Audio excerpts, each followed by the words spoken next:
the gap here. 15 seconds or so. Richie Port looks over his shoulder. The Tasmanian went to Sky from what was the CSC team. Bjarne Riis, the man who'd spotted his talent, was a triathlete before.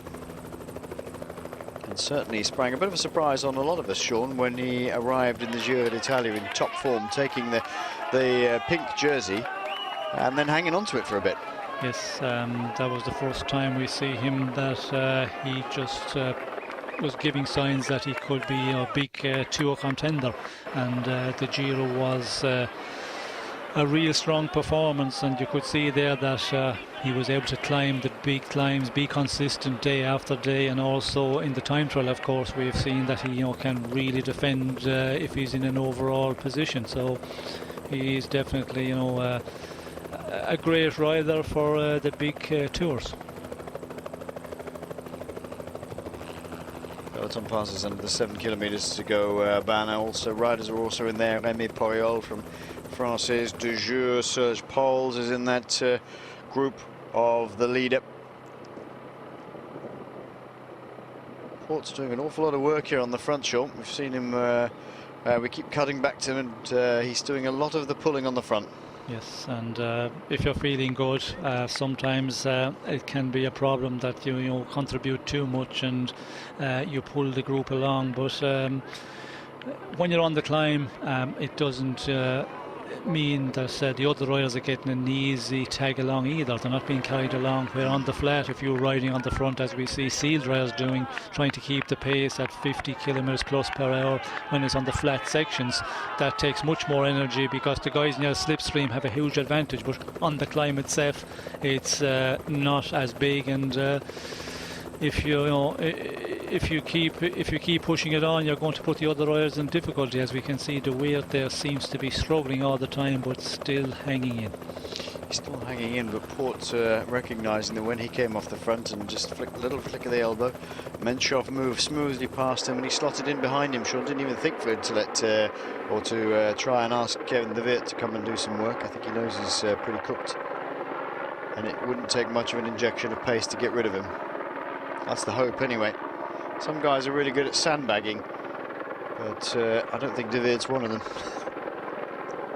Ivan Velasco sitting right at the back of the Euskaltel group, all the way along to the foot of this climb.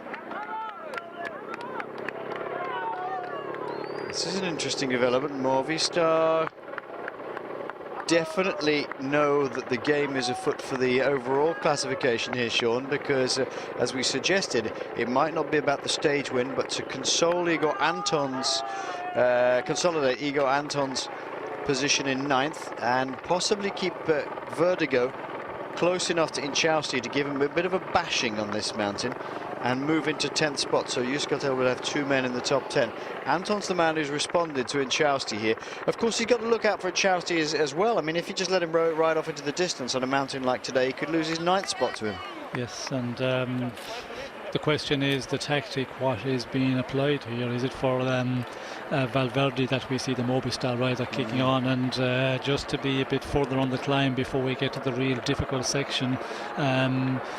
We'll have to wait and see, and it's possible we will not see, because we can see Anton reacting immediately, and it looks like that is going to be all back together with that group of 25 riders, 30 riders, with all the big favourites in here for the moment.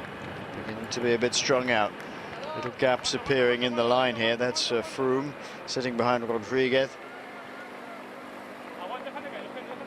Sergio Heino just ahead of Alejandro Valverde, who's pushing the bigger gear here, sitting in the saddle. Both Contador and Rodriguez out of the saddle. It's interesting what the tactic is, but I mean, they can get away with it, can't they? Because Inchausti can push on a little bit and force Euskaltel to react, and hopefully that might give him a bit of breathing space. As Anton goes on the left-hand side of your screen, is anybody going to react to him? Igor Anton, who started the day here in 9th spot. at 13 minutes and 52 seconds. Andrew Talansky is the man who would come under threat if he rode off into the distance at 13:09, and above him Lawrence Tendam at 12:58. You can soon gain a minute on a climb if you just ride away. We can see the leaders, our 3 men going through the 4 kilometres to go. We're coming to the point where there will be no team cars allowed from just outside the 3 kilometres, and the finish is going to be back up by motorbike, and then there's posts all the way on the climb with spare material. Menchoff, De Weert still hanging in there, and Richie Porte from Sky getting to the point in this climb, 4 kilometres, where it starts to ramp up viciously now. With 4K to go, it's up to 8.5%. That's where we're heading. And then 12.5, 16, just a little dip to 13, 18, 23, and we finish on a 12% gradient. Weening and de Klerk caught by Igor Anton here. Marcinski is the other man who's going up on the left-hand side here. Valverde. Alejandro Valverde attacks. And immediately in the wheel, just a little bit of test of the legs, I think. Immediately in the wheel is Alberto Contador. Responding, how quickly?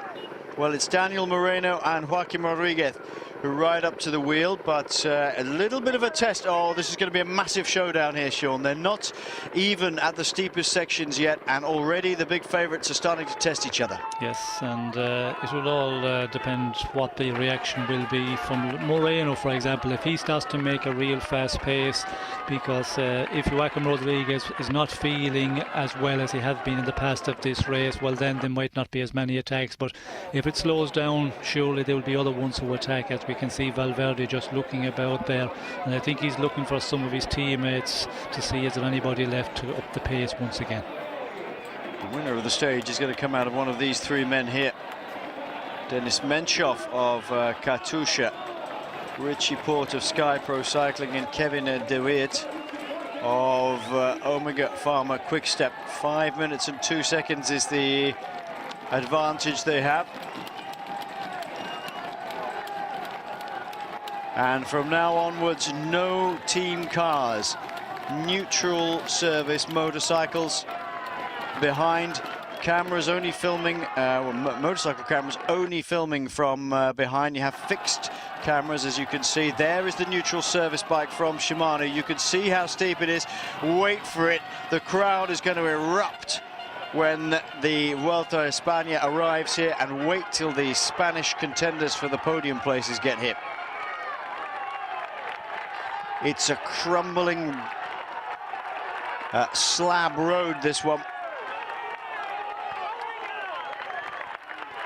And De Weert is bravely hanging in there at the moment, Sean, but he's lost about a wheel length already. Can he keep hanging in here is the question.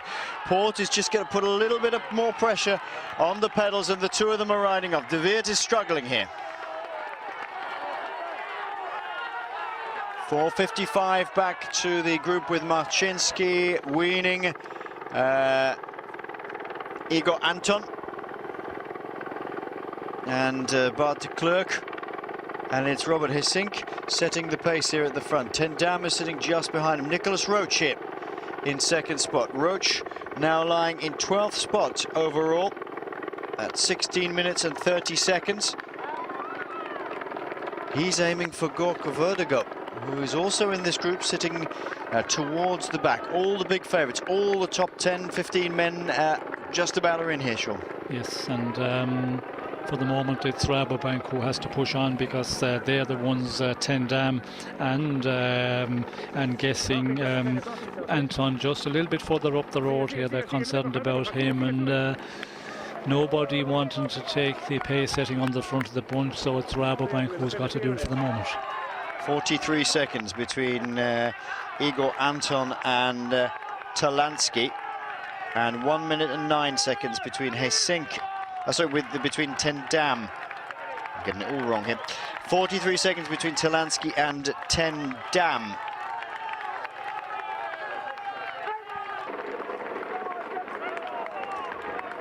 And that sort of time is easily dragged back. Valverde has already tested the legs of his rivals once already. I'll tell you what, Alberto Contador was very quickly on that one, Sean. Yes, immediately in the wheel of Valverde, and of course, yeah, the percentage there, it wasn't, you know, a real difficult section, and this is where it's where we see our three leaders turning right, and we're on this concrete road, which is, you know, very uneven, and it doesn't roll along at all on this, and then the percentage, you know, really kicking up 16%, 18%, and as we get closer to the finish, that 23% we can see here. You can see the way the bikes are just it's very, very bumpy here, and that makes it so difficult. Richie Porte having a look around there. He looks of the two, Menchoff, he looks the most comfortable for the moment, but of course Menchoff, a real good climber, and he will also want to take something for this race. If he can get the stage victory, well, then that will make a real good race for him. He looks the most comfortable at the moment. Menchoff is a canny player of the game, though. Huge crowds, as Sean was saying, 17% now. And Richie Porte dragging over that gear with Menchoff in his wheel. How far back is Kevin De Weert now? A long way. Anton has ridden away from the other men he was with, De Klerk, Wiening and Marcinski. And Anton is trying to push himself up the order. It is 43 seconds between himself and Andrew Talansky, 56 between himself and Lawrence Ten Dam. So it's nearly 2 minutes between himself and Robert Hessink. So it's Ten Dam who's under threat here for Rabobank, and Talansky's all by himself in this group, Sean. Yes, but you know, you just have to follow here, and if you got the form, well, then you just follow the other leaders here. As we can see, they're starting to push on here. They're coming to the point where it gets real difficult, and positioning is so important, because we see with the crowds there, it's just a single file as you go on to this section, and Contador being led on by two teammates from the Saxo Bank team. I tell a lie, I think Talansky's got Lemervel with him, who is in this group. And now Contador's Saxo Tinkoff team, a huge roar from the crowd. They're setting a pretty high pace going into this. Remy Porreolo, Francis de Jure, right at the back. Here we go. Contador will like this fast pace. Daniel Moreno is on his wheel. Hessink on the far left-hand side. Valverde in here with Rodriguez on his shoulder in the green. And Porreolo at the back beginning to suffer. Just an even pace at the moment. 1, 2, 3, about 15 riders in total. Meanwhile, 2 kilometers to go for Richie Porte and Denis Menchoff. Well, Porte's done an awful lot of work. And Menchoff has just sat there, although he does look rather hunched over the bars now, Sean. Yes, he does, but I'm not surprised the percentages here, and Porte climbing out of the saddle a lot. Menchoff seems to be maybe in a slightly lower gear, a slightly lighter gear, and he just, you know, takes it up now, and when he is prepared to do that, it tells me that he has to be feeling okay. And as we know, Menchoff, you know, experience, I think he would be the one of the two who would have the more experience, and but it's all about how much you have got, how much power you've got in the end, because this final 2 kilometers are, you know, real killer, and it's just about who has got the most power in this final.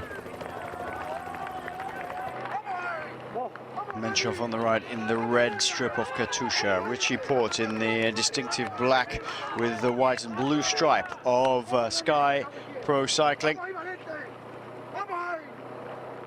Menchoff has already won this race twice, as well as the Giro d'Italia. It doesn't get spoken about so much, but he's next to Alberto Contador, Sean. He's the next most successful current Grand Tour rider. Yes, and he is certainly, as I said, the experience, and when you've been in a position as a leader and then a winner of a Grand Tour, of course you're a little bit more relaxed when you get into a situation like this, where Richie Porte, for him, it's a bit bigger situation, and sometimes you can get a bit too nervous. And as we talked about, Richie Porte is the one who is certainly doing the most pace setting on this final climb. The question is he that strong that he's going to be able to really put Menchov in difficulty in the final kilometre and a half? Meanwhile, back with the main favourites, we've shed Remy Poriol-Talansky is still in here. Lemavelle has disappeared. Froome in the Sky Pro Cycling kit. There's Porte bumping and bashing of the bikes on this very, very rough surface. 1.5 kilometres to go. This is a fierce pace. We didn't see this from the main favourites the last time we came. The only other time we've been to Bella del Mundo, there was just the two men who were slugging it out. Ezequiel Mosquera and Vincenzo Nibali. Menchov, 5th overall in the Vuelta a España last year. He's the current Russian national time trial champion. He's a very good time trialist, but just you could see how steep the gradient is, how rough the road is. This is a good indication of how steep it is. You don't want a mechanical problem at this point, Sean. It's curtains. Yes, certainly curtains. If you have to, dismount your bike, make a wheel change again, you get going again, you can, be a minute down behind the group that you were in when you have the mechanical. So hopefully for all the favourites here that nobody has that problem. But with the terrain, as we can see here, very bumpy, some bits of grit also. So it is, a worrying time for everybody.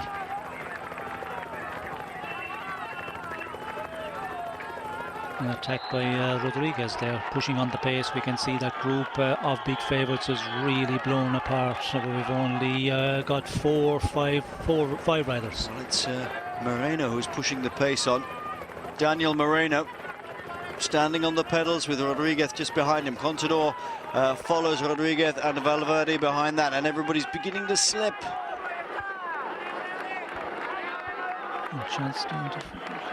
Yep, Inchasti in difficulty. Tendam gritting his teeth and trying to hang on in there. And Moreno is setting a good pace for Rodriguez here. Will Rodriguez launch an attack soon? He has to do so, Sean, if he wants to do anything else in this Vuelta a España. Is he going to push for it with the men at the top? Richie Porte and Denis Menchov. You can see the banner coming up for them. Rodriguez looks a little coiled. Here he goes. Wait for it, wait for it. He's waiting for the gap. He's waiting for the gap, and there he goes. He goes around the outside. Moreno flicks to the left. Valverde can't respond at that sort of pace. He's just going to have to try and work his way towards it. Rodriguez ups the base. He's got Contador right on his wheel. He's really got to dig in if he can. No, it's not that sort of blistering attack, Sean, yet. No, not a real big attack. We could see Contador reacting quite comfortably. Valverde coming back relatively quickly, and he's going to continue on. But we just went through the 2 kilometre goal mark, so our two leaders, as we can see, 900 metres to the finish, they have lost a lot of time, and I'm not surprised. It is going to be interesting to see if they continue on attacking as Valverde starts to lose a little bit of ground. Well, Rodriguez has upped the pace once again as Igor Anton gets brought back. That's demoralising for Anton. He's going to try and get onto the wheel if he possibly can. Valverde losing a little bit of ground. It's that explosivity at the front. Oh, and he's gone again, Rodriguez. And Contador can't match him.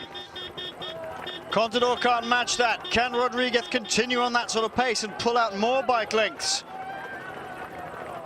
If he takes a little look over his shoulder now, Joaquim Rodriguez, he'll see that it's Alberto Contador in trouble here, but he's not going to lose 2 minutes and 21 seconds at that rate, Sean. No, I think Contador a little bit in the difficulty, but again, he's probably making the calculation. If I try and stay with the attacks of Joaquim Rodriguez, I can blow totally. And when you have got that advantage of 2:21 over Rodriguez, well, then you can afford to start making that calculation. He's got to make that calculation as well, because if he does go with him and blows, Valverde is behind him, and he's the danger man. He is the danger man. It's not Rodriguez so much, it's Alejandro Valverde. 1 minute and 35 seconds.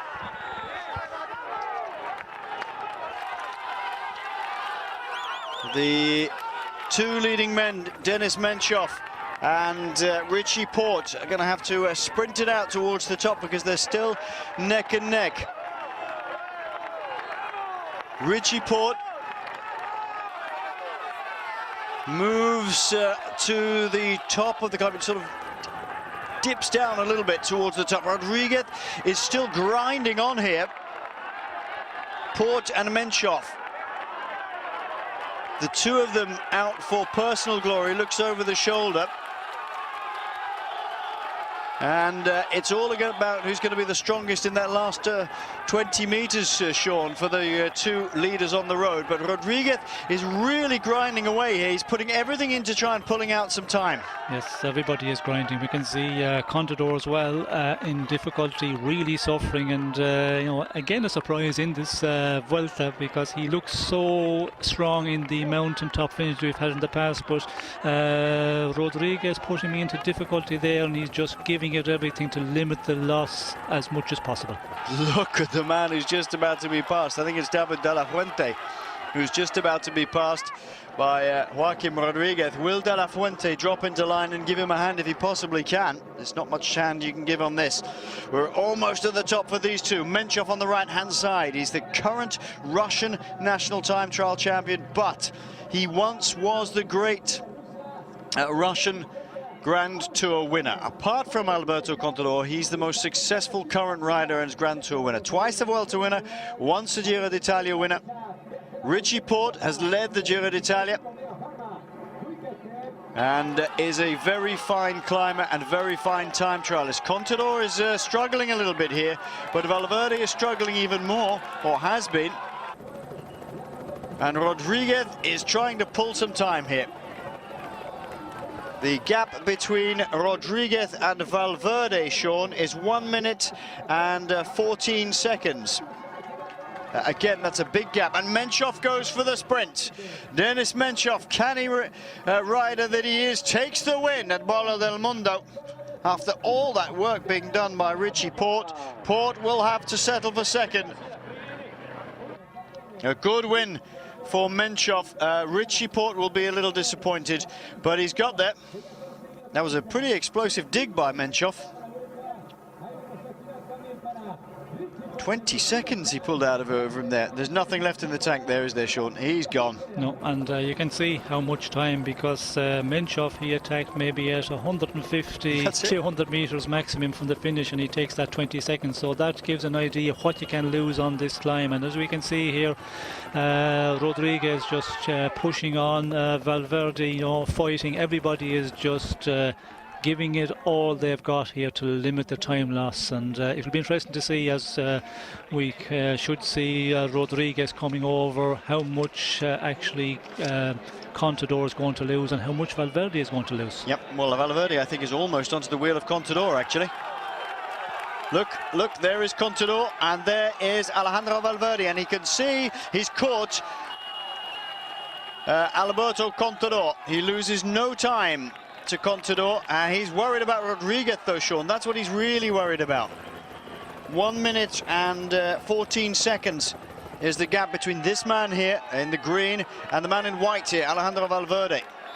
And Valverde, I'm pretty certain, doesn't know how far up the road Rodriguez is. This is a fine way to go out in style, Sean, for Rodriguez. He's taken the fight to them. He certainly has taken the fight to him, and I suppose if he was closer in the general classification, 2:21 is a long ways off, and but he's going to eat into that advantage of Contador quite a lot. Of course, no time bonifications because there's riders over the line, so that's not going to play in for the advantage to Rodriguez. But as we can see here, it's quite an advantage he has got, and on this gradient it has to be 25-30 seconds at the moment. It's Valverde who's the man under threat, not Alberto Contador. This is why Valverde is fighting here. He's got 1 minute 35 seconds deficit on Contador. He's not going to lose that. Contador, though, is peddling squares here, Sean. He's had it. Contador's had it here. Oh, somebody's just taken the big hammer out and smacked him around the head. Alberto Contador has completely run out of energy here. He's fighting, but that looks like he's fighting the bike to me. Yes, well, if you're a little bit under difficulty here, well, then the gradient is really going to get you, and Valverde is just fighting to keep it going here, as we can see. Moreno on his wheel, he's not going to contribute anything here, but again, it looks like that Contador should have enough of an advantage, certainly for the general classification, because we can see there maybe 40 seconds advantage, but again, Rodriguez is the one who is going the better of the two. Still a great fight, though.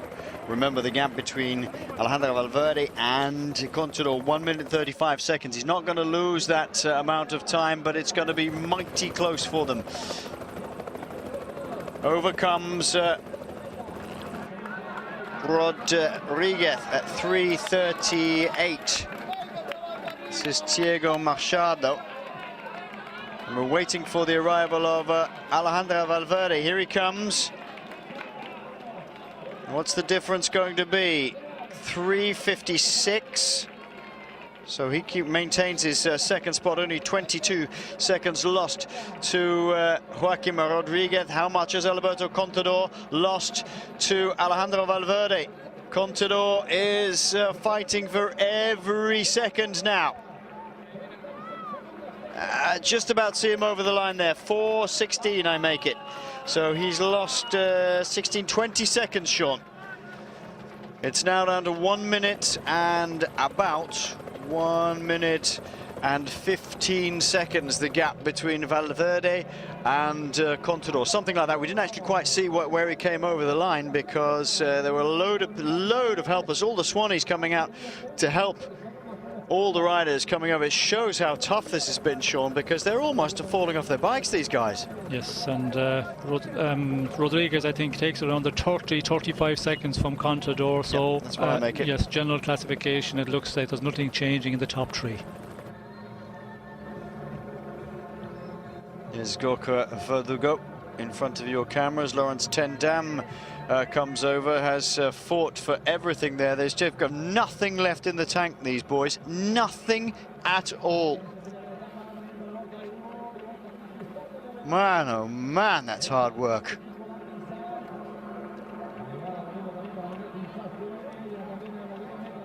And I think, was that Kobo helping out in Chousty there? I think it was. Froome's off the bike. He's had enough. Here comes Simon Clark, being helped by excellent by Nicholas Roach. There's a massive camaraderie in cycling, Sean. You could see somebody in trouble and they're not a threat to you, you do give them a hand. Yes, and of course Roach and Simon Clark would know each other from training because they live in the same area, I believe, so they train quite a lot together. What a vicious finish. You think that 3 days ago was hard work. This is just foul. Look at them. They're in bits. All of them. Riders who have ridden all the way through this Vuelta a España with strength, and now they just look like they want to fall off the bike. A win for Denis Menchov here on the Queen stage of the Vuelta a España up to Bola del Mundo, and taking 20 seconds out of Richie Porte in the last, what, 50 meters or so. Porte absolutely nothing left in the end, and the wise old head of Denis Menchov taking the stage win. But the fight behind went on. They just couldn't, Rodriguez just couldn't get enough to overhaul Valverde for second spot, Sean, I don't think. And it looks like the gaps will have closed, but they will remain in the same positions. Yes, they will close, and we can see the stage. Menchov, of course, from Port, and Kevin De Weert holding on quite well. Kesiakov getting fourth in the stage, and Sicard, who finished quite well in fifth, and Capecci, Bouet, Greske, and then Rodriguez finishing at 3:31. Albert Contador at 3:56. Diego Machado, there's Contador 4:15 actually, Moreno 4:15 with him, Igor Anton at 4:24, Talansky, De La Fuente, Peterson, Haysink, Froome, Verdugo at 4:43. And Igor Anton, good ride by him today, still, but he launched himself off, he still didn't have the full weight behind him. Here we go, general classification. Alberto Contador, 1:16 back to Valverde. We were a second out there. Rodriguez at 1:37. Froome at 10:16. Moreno, Haysink, Talansky, Tendam, Anton and Benyat Inchausti. Everything stays in the same places in the top 10. I tell you what, that's close to the top now, isn't it?